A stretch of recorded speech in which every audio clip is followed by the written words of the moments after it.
Hey y'all, this is AL Thick Madame, and this is the recap review for Ready to Love Last Resort. So it started out just showing everybody coming in one by one and linking up, and that was cool. The first person we saw was Calfani, and I think that he's going to be one of the few men who is going to be very much so sought after. So let's just make sure you keep him in mind.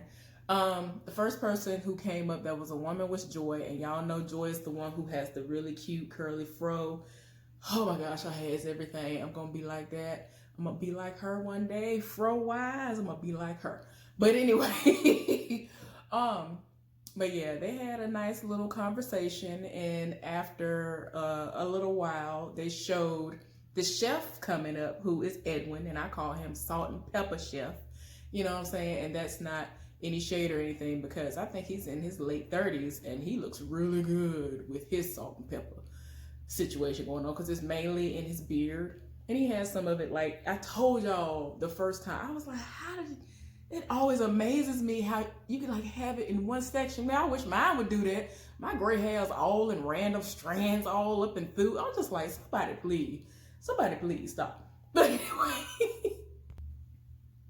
okay, y'all, I'm sorry I had to pause it because I started hearing sirens, and then they were getting closer, but then they, died off again. So I think they turned down some street, however far up from me, and went on about their business. But it was like the sirens are extremely loud sometimes. So I was like, I don't even want to put y'all through that. So anyway, Edwin was talking to Joy as well, and I already can tell, I already knew from the first episode, even though it was just really wasn't even the first episode. It was just us getting to know who they were. I already know that Joy is going to be one of the main people that everybody going to live for, and I understand she's gorgeous, so that makes sense. So anyway, Denise, the track and field coach, she's there, and I kind of feel like she ain't going to really make it like that. Even though she's cool, she's beautiful and all that, a lot of people might not take that well to her personality. I'm not sure. I could be completely wrong about that, but just, on the outside looking in early on, that's just what it seems like to me. So anyway, David, the country dude, in his confessional, he just basically making it plain like, I've dated women who are from the city, and I've dated women who are from the country, and a lot of the city girls want your money. They want their money, and they want your money. And he basically looking like, I don't want no gold digger. And I'm like, I hear you. Winter came in looking good. She looking real good, and I ain't even gonna lie, she looking real good in that orange dress. So she came in looking good, and she ended up coming in, and they have this table set up with champagne and all that on it. And she was like, I think I'm gonna get some champagne. And she ended up pulling Calfani over with her, and they just started chopping it up. So that was like one of her little, I guess, natural ways of getting the conversation started. So I was like, I see you, Winter. I see you, girl. So, do what you do. So Alicia / Tandi's comparison, I'm sorry, it's the curves for me. Like, I'm just like, ma'am, with what I'm doing, that is not me actually trying to lose weight while doing it. I just hope that my body goes back to doing all of that too, because I have a nice size, and I definitely have a whole lot back there. It's too much. I wish I could just siphon something off and give it to people, because it's a lot. I don't even want to do that. Y'all have seen my booty once, and I'm glad it was a small amount of y'all, so y'all know what it looks like. But all of this can go away. I have hips, so I can't help that. But I mean, I have hourglass or whatever. I definitely have. I don't have no waist shape or nothing. No, I have hourglass. I have a waist. It's just I'm fat. It is what it is. But she is everything. I don't know if she has anything on, but yes, ma'am. Yes, ma'am. I'm here. It's the curves for me, but I don't know if she gonna make it, because she's the one that I already told y'all about, who anytime she got with someone, she was more concerned with the appearance of them and if they looked good in pictures together. And I'm like, you're going to have to need more than that in order to think that a relationship is going to really work.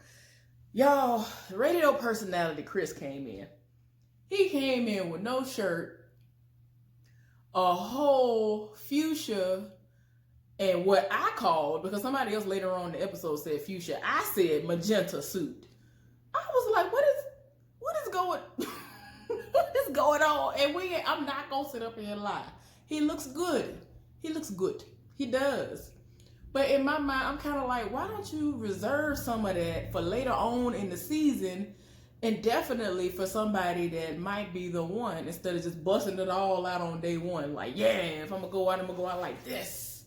And I mean, you can tell he works out and all that stuff. And I'm just like, why are you busting it out already? But anyway, him and Joy are friends, and they like, went up to one another, was like, hey, how you doing? And I was like, okay. And she was kind of trying to, help him out a little bit. It was like, oh, that's Winter over there. That's this person. Oh, I don't know who she is, but whatever. And they cool, so I don't think they're gonna be a thing. So whatever. Simone said Love brought her to Houston, and I ain't here for Simone. She just, it's like, I understand you wanting somebody to bring what you're bringing to the table, at least financially or something, but she is like all about money. Like, her conversation to me is never really going to be seriously about, I want somebody that's going to love and protect me.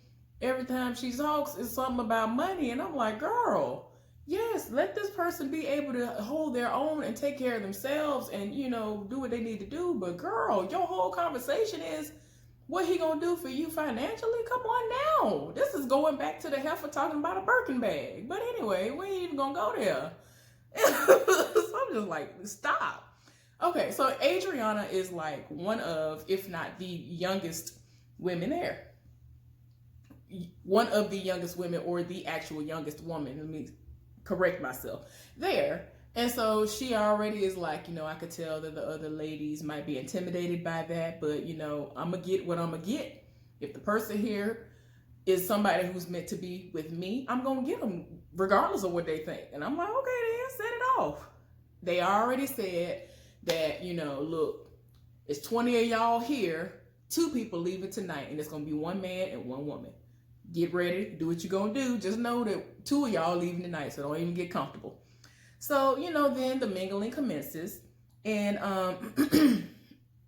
I could be wrong. This might be a person who is hit or miss. One day he is popular with everybody, the next day he's not. I ain't here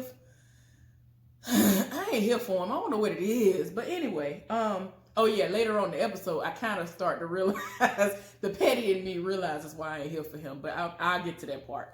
But anyway, I feel like he ain't really gonna make it like that. I don't feel like he's gonna be one of the 6 people left at the end, because they're trying to do like they did before, and when everything is said and done, there will be 3 couples standing. So yeah, but yeah, I don't think he gonna make it. And oh yeah, this is the part, y'all. I'm sorry, he ain't rubbing me the right way, because he is an Alabama A&M graduate.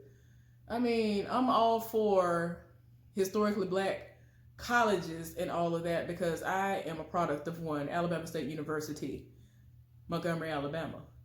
Yes. But anyway, I just can't. I was something about him. It just, sometimes I look at him and I'm like, is that his personality for real? Or is he just overdoing it for the simple fact that he feels like he needs to do this in order to try to get somebody to live for him? Like, I don't know what it is, but that's probably just me. I don't know. I just don't feel like he ain't gonna really make it like that.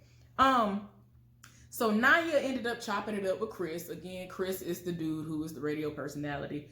And they took their shoes off and they became one with nature. And, they both had this connection. And he's kind of like, well, I don't want to deal with anybody anymore who is all about, I want somebody that's going to scratch that itch that I have. I want somebody to be my cut buddy, or I need some fly by night. Nah, I want something real or whatever. This is what he's saying in his confessional. He kind of feels some sort of connection with her. So I don't know where that's going to go, but they seem to have a really strong connection. Adriana apparently ghosted Rashid at some point. He had a fresh divorce, and they went out on a date or whatever, and she ghosted him, and she kind of felt bad about it. She was in the middle of talking to somebody else. I forgot what his name is. His face is in my mind. Not Calfani. Was it Mike? She was talking to somebody, and they kept panning the camera over, like making it look like she was looking across the room at Rashid, and I was like, why though? And then that's when she said that they went on a date. I was like, girl, why? Anyway, she ended up going over and crossing paths, and he was like, oh, wait a minute, hey, how you doing? And he was like, I'll catch you later on. And they do eventually talk later on in the episode. So anyway, David and Danny seem to be hitting it off well. Danny is the woman who has the grown daughter, and she's like early 40s. And, they have a connection because they are both country. This ain't just because you from the South. They literally live in what is considered to be, I guess, rural southern parts of Texas. That's what it is for me too, because I live on the outskirts of Montgomery when I was living back home or whatever, but it was still considered to be Montgomery. It was just a community on the outskirts of Montgomery. It was the country, and pastures surrounded our house, all of that. So I'm a country girl. Anyway, they seem to have a nice little vibe going on. Sam, the visual artist, I don't think he gonna make it. And I don't remember if I said it the first time, because when it comes to certain people who are into the arts, if you ain't all the way out there or can find that balance, because some of the artists, they are like all the way out there and it's way too much for everybody, or you ain't in it enough and then you can't keep nobody's attention and they're gonna be like, nah, I ain't here for it. But I don't think he gonna make it.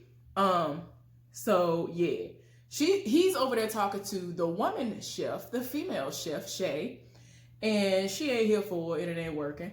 Brian is talking to, I don't forgot who it is. Is it Alex? About celibacy, because one of them has been celibate for like 2 years. I think it's Alex. Y'all correct me if I'm wrong down in the comment section. And he was like, well, I think he was in the process of saying that he has been celibate for like 6 months, because when he was in the process of saying it, she was like, don't even try to play like you'd have done this, because he could have literally just had sex the other day.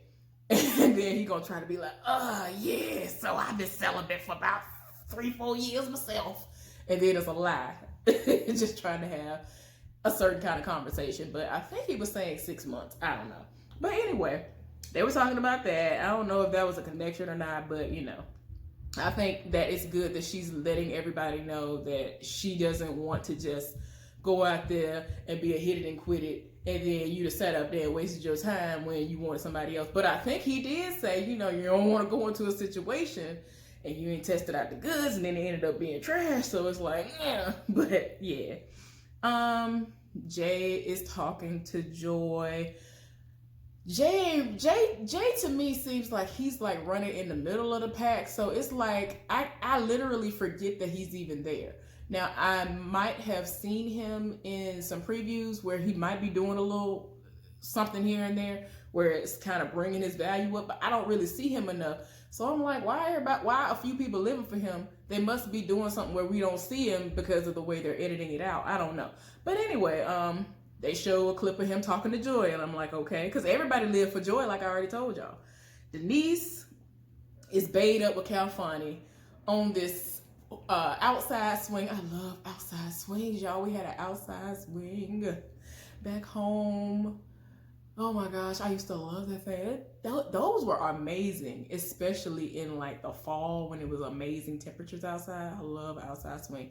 But she just sat up here and kicked her shoes off, put her legs up on him like they was together, and they were having a good old conversation. I was like, okay, I might have had you pegged wrong, girl. You might be all right. But again, at the same time, I'm not sure if everybody is going to be receptive to her way of thinking and the way that she does stuff and the way that she comes across. So we're going to see. I do like her. So me saying what I've said before, it has nothing to do with me like just having some kind of random disdain for her, because that's not the case. Anyway, they have a connection for now. And I think the preview is why I'm saying for now. Raymond, the dude with the 5 kids, and he was the guitar player who has been playing behind like a lot of people who we are very familiar with, who are famous.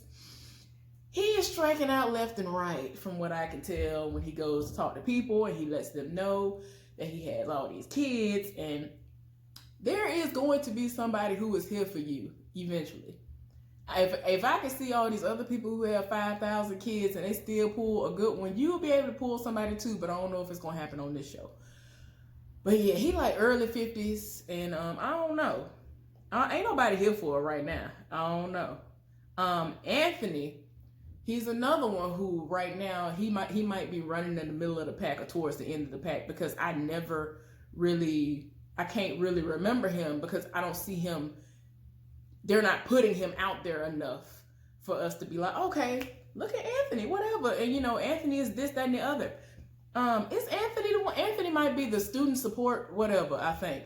And I was here for him when I did my little thing initially when they were introducing him or whatever, because I'm all about, stuff like that, dealing with education and social work and all that stuff. So I was here for that. But from what I saw, all I saw him do was rub Denise's feet. So yeah, he was out here rubbing feet. And he was like, yeah, I must really like you for me to be out here rubbing your feet like this. He was doing the most. I was like, oh, this is what we do. We out here rubbing feet. Despite the fact that Sam is being brutally honest, ain't nobody really here for it. The women are bored with him and his conversation. And I don't think this is the show for him, because just about every woman that I've seen on here, they don't seem like they would go for a dude like him. Calfani is really working the room, even though they're outside. Like, he is really working the room. Every time, almost every scene, Calfani, joy. So I'm like, okay, y'all gonna be here for a while. Even if y'all don't make it, y'all probably gonna be here for a good little while, unless y'all do something that people really deem to be way out of line. Raymond says that he loves older women. And again, Raymond is the dude who has the 5 kids. And he thinks that Adriana and him have a connection. She says she has a little bit of a connection with him, but I'm like, I don't know, that might be short-lived. And he kind of says that, well, he says that he thinks that the younger women, like him like that because they can be more accepting of the things that he's done in his past, which is all the running around with the women and doing what he was doing on tour with all these people, and really being out here being mannish and trifling and all of that, and not anything indicative of a person who wants to actually settle down. Oh, Lord. Anyway, Rashid interrupted them because, again, she was the person who ghosted him. They had a conversation, and, she was like, yeah, I remember that's what you were going through, which was, him going through a divorce. He was fresh out of a divorce. And he was like, well, what was going on with you in your last relationship? And she was just like, look, I had a lot going on. I was putting way more into it than he was. And I just realized that that's just not what I want. I want somebody who's going to put in the same amount of time, energy, and everything that I'm putting into it to show that they really want to be here. And she was doing the most, and I can identify with that. I usually do the most in my relationships. Therefore, I am good where I am at. I'm good. But yeah, they started talking about kids, and I think he already has 1 or 2 or something like that. And she was like, well, I want 3 boys. If I could somehow pull it off like that. And they, seemed to be cool with those responses. And I was like, oh, okay. So now we're down to the elimination part of the evening. Sam ended up going home, and it was between Sam and Raymond. And I'm like, dang, you would have definitely been going home. This is definitely like a Chica situation like last season. It was just somebody way worse than you. And that's the reason why you ain't go home yet. But you going home. I don't know what you gonna do. I'm not being mean when I say this. I really feel like he's gonna go home, but it is what it is. I don't see it. I don't see it for him. But Sam went home. Then they ended up getting down to the women, and Simone and Danny were the ones who were on the chopping block. And I was like, watch, they gonna end up sending Danny home because she older and she has like a grown child, and what's her name? They might try to make it seem like her body's more put together. Like, I feel like everybody gonna be like, yeah, a few dudes did say Simone's name as far as, nah, I ain't here for it. Was it David? David or somebody said her conversation was trash, and I hollered. And I'm like, it's true though. But anyway, of course, they ended up sending Danny home. I didn't think that was cool. Everybody, the few people that said what they said, they was like, oh, I get home, homegirl vibes from her, which is what they did to Ashley last season. But anyway, that's how they do you. They want to group you into a category, talking about, oh, you my homegirl, but then you the same person that they should have got with. But anyway, that was the recap review. I hope y'all enjoyed this. Please like this video, share it, subscribe. Thank you so much for viewing. I'll see y'all later. Bye.